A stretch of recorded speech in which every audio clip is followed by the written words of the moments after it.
Hello and welcome to New Filmmakers Los Angeles. I'm delighted to be joined today with Arjan with his fantastic animation, Sad Beauty. But for those that haven't seen it, let's take a look at a clip.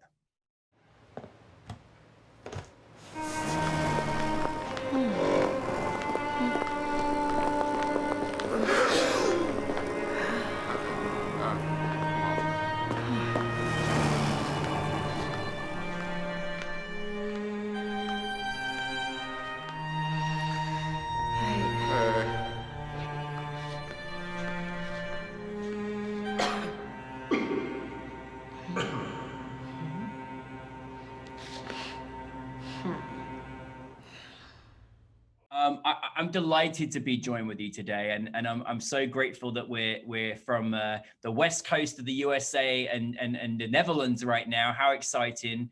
Arjan, thank you so much for your film. This film will sit with me forever because it was that point and that special. But for those that haven't seen it, tell us a brief synopsis of your film. It's a film set in a dystopian parallel universe to where we are now, where the architecture style is stuck in Art Nouveau 1900 style, and there is the protagonist is a young woman who makes drawings in a Natural Museum of History, and she is making drawings of extinct animal species, and she is obviously mourning the fact that more and more animal species and plants are disappearing. And then another thing that happens in the story is that there is a bacterial pandemic happening. So it becomes clear to the audience that the end of humanity is near, and our protagonist is actually one of the first ones to go. And we are with her when her end has come. And then there is some form of, an extreme form of consolation that I hope you will be able to follow into after having seen the first 7 minutes of the film. Yeah. I mean, I'll be honest. I started crying. It was moving, you know. It was okay. That's the sadness part worked at least. It did. No, 100%. It did, and it did because I know that as a human species, we're all kind of contributing to how the world is evolving today, and how we're polluting it, how we're not taking care of it, and it was just so sad because even though you set this in kind of a alternate kind of universe, it didn't really feel that far away from home, because this is how it could end up. We keep going the way we are. I'm curious to know for you, where did the inspiration come for you in creating this particular project? Well, there are different entries of this, but the main thing within myself that started the concept for this film was actually a mild depression after the election of your current president.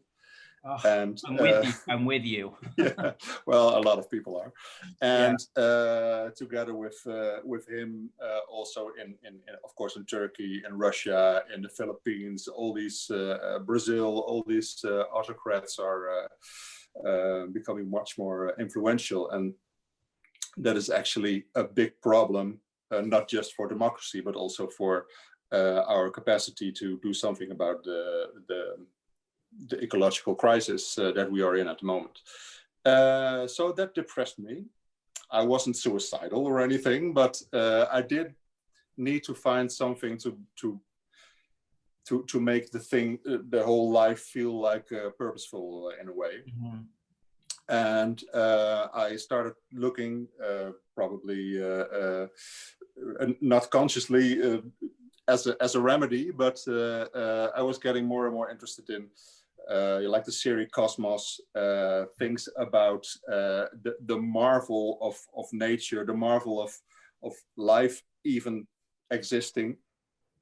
And then I felt some comfort in the fact that that will never go away. I mean, we cannot destroy the cosmos. We can kill ourselves. We can take a whole lot of animal species and plants with us, but there will be life on this planet. And the reason for that is that we can never, bacteria are a stronger force on the planet than we are. We can never get rid of bacteria, but they can get rid of us. And so that was a strangely consoling feeling that how it's bad, and I don't know if we can turn it around, but at least it's not all over in the future.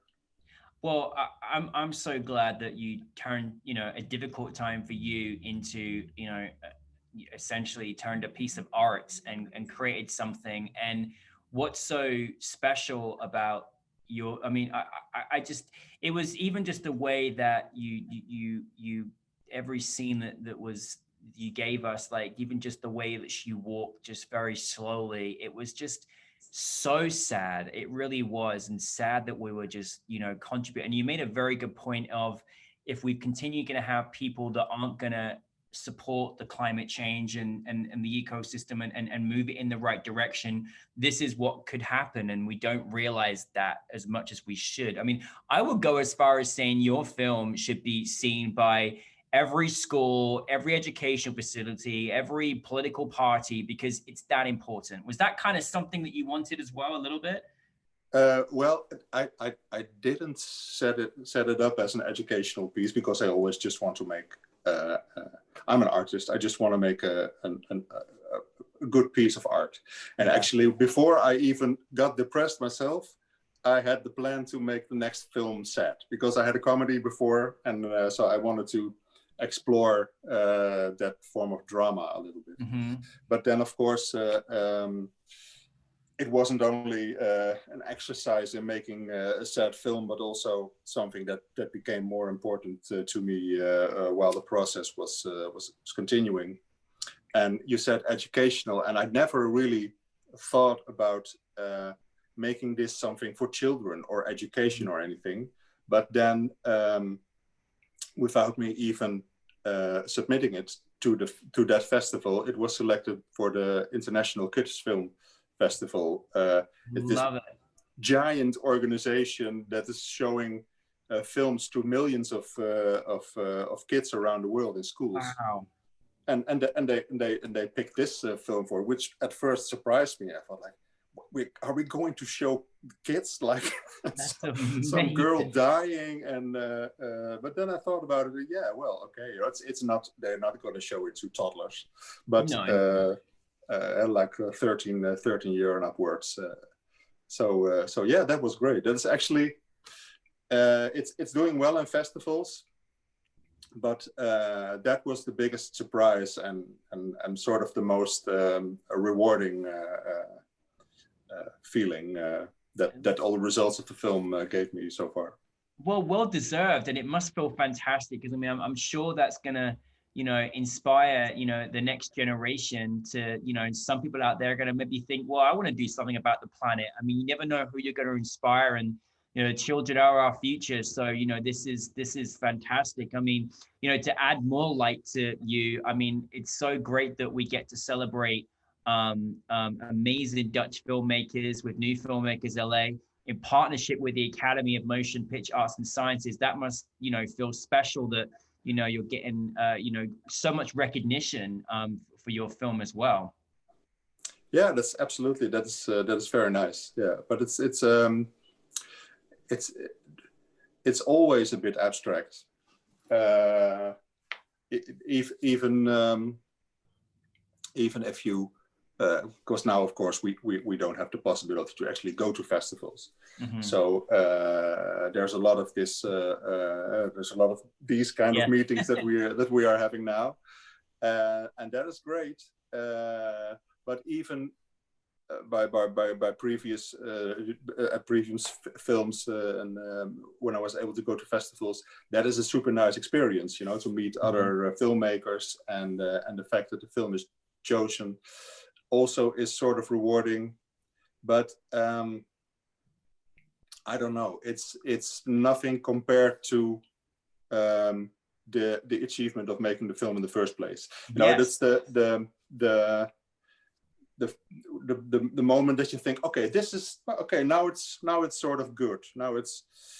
I'm never really happy, of course. There's always also this film. There's a lot of stuff in the animation that I think, well, yeah, that should have been done by somebody a little bit more professional than me, maybe. No, you're fantastic. No, I mean, just the character animation could have been better, but it doesn't matter. The film as a whole and the plan that I set out, it succeeded, and that sort of makes good for 2 years of working on it. Yeah, I mean, speaking to you more, you know, more from an artistic perspective. Firstly, I just love your style of animation. Like, I just want series after series in your style, because it really, the way you capture characters is just, oh, it's just, you take, I mean, I was transformed to this world you created for us. And as sad as I didn't want to be in this world, because it was so sad, you know, what one was going through. But I'm just curious, how long was your process in making Sad Beauty? And an extension of that to your lead character, was there kind of any, like, obviously her study was butterflies, and, you know, I don't know, something quite wonderfully enchanting about butterflies.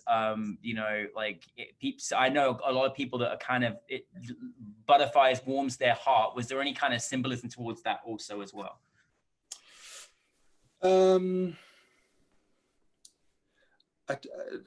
There's a lot of things that happen in the process of making the film, and I don't really remember why I chose the butterflies. I think it had to do with that's a little bit of a side story, but during the making of this film, my mother also got very ill. So I was making a film about a woman dying and going to the hospital, and at the same time, that was what was happening to my mother, who is still alive, by the way, but still ill. And anyway, I visited the hospital a lot, and at a wall in one of the hallways of the hospital, they had a lot of beautiful posters with images made by Ernst Haeckel. He was around 1900. He made drawings of well, anything micro beast that you exact and beautiful drawings. And I always saw them, and that had an influence on the story as well. And then I made the decision to choose the butterflies, but I don't really remember exactly. No, I love why. it. I think it's one of those, like, you know, people. It's one of those. I think that humans can really appreciate when they see when it changes their light, and it was, you know, and it makes people very happy. And I think it's just amazing that you had butterflies in this dying world, and yet this butterfly is kind of like showcases this full of life. It just sat with me a lot. But it has something to do also, but that's a bit cheesy, I think, because the butterflies are very often associated with people dying, and then their spirit entering the butterfly, and oh, look, Uncle Henry is still here, but he's a butterfly now. I didn't really want it to be like that, but yeah, of course, it was a possibility to make them come back. You know, in the beginning, they are only as drawings on the wall of our apartment, and then when nature returns, the real animals, the real butterflies, are flying around in the house where they're. How long was your process in making the whole film? Because I mean, you know, I imagine it was a lot of work. Yeah, it's it's difficult to say exactly. It's like if you're looking for a manual for other people, how much time would I have to calculate if I want to make something like this? I can't give you that, because I spent the first year of the whole process working on a version that I didn't like. So I had a previous, from the same concept, I had a previous version that I developed until having an animatic, and which is like a moving storyboard. You know this, but maybe not all viewers. And I saw it and I thought, no, this is not right. It felt like the protagonist was an influencer on Instagram, and it felt like this old guy was pointing the finger at the next generation, and that just didn't feel right. So I had to turn the story around again. But then finally I knew what it was going to be, it took me about a year to make these 10 minutes all in all. So there's a lot of, if you would make this as an actual 2D drawn animation, you would probably, and a solo project, you would probably be working on it for years. But I cheat a lot with making it in a 3D animation program and having it rendered as a 2D drawn layer, which I combine with actually drawn backgrounds and things I made in After Effects, and this whole compositing makes it look like a sort of drawn animation. So worked great. And I love that you mentioned that, it was, you spent some time realizing you were going a different direction, but you weren't afraid to come in and change the story about how you wanted it to be articulated. And I think, a lot of people just think, you magically have the idea and you go with it. Well, there's a lot of changes that can happen. So I'm glad that you mentioned that. I am just curious. I mean, I certainly got my feelings and perspective from it, but your film is a very important film. Like, it couldn't be more current. And I again, as I say, I'm still thinking about it. It's still in my, your vision you gave us is still in my mind. And I'm just curious, what did, having made it, or even before you made it, like, what did you want your audience to take from your film?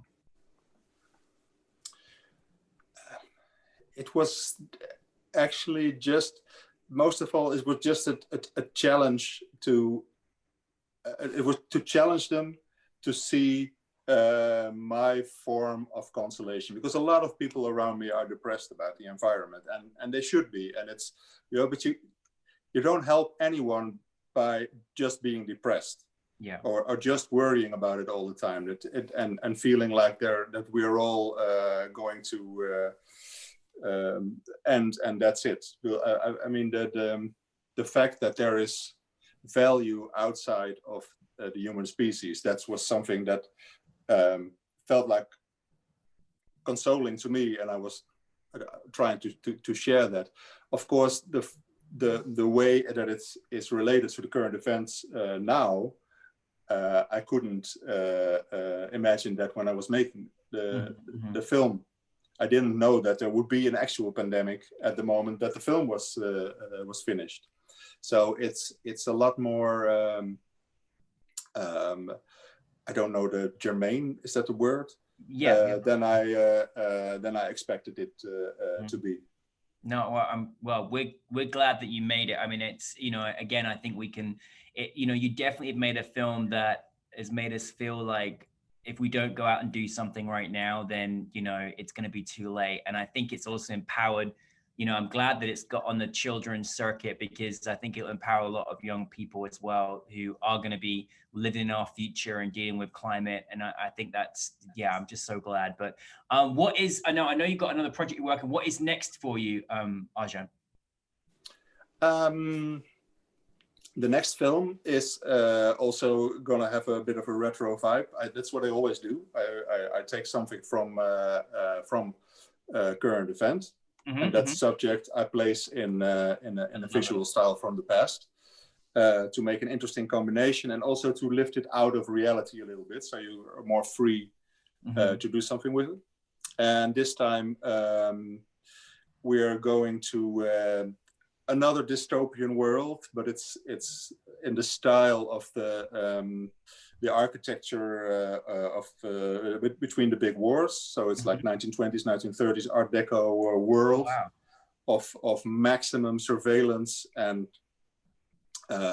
projections of what people are doing. It's like if there would be something like Facebook in the 1920s, which is like an impossible endeavor, but then like, it's in the street, and the protagonist is trying to escape in her dreams to find some form of privacy.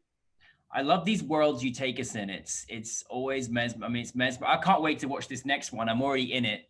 You know, I really am. And you know, thank you for, you know, I think, you know, thank you for challenging us as well as an audience member. You know, I think we don't get it often enough where we're challenged to ask ourselves questions about us and our environment and what we're doing in our lives. And so, you know, I really do appreciate that. And so, just want to say a big thank you for bringing it to New Filmmakers LA. It's been particularly amazing to, you know, shine a light on the great talent from the Netherlands, but just keep making more movies and keep bringing them to us. So thank you very much. And thank you, and thanks to all of NFMLA for you are like the most pampering festival online ever invented. Oh, thank you. So, well, we thank you for that.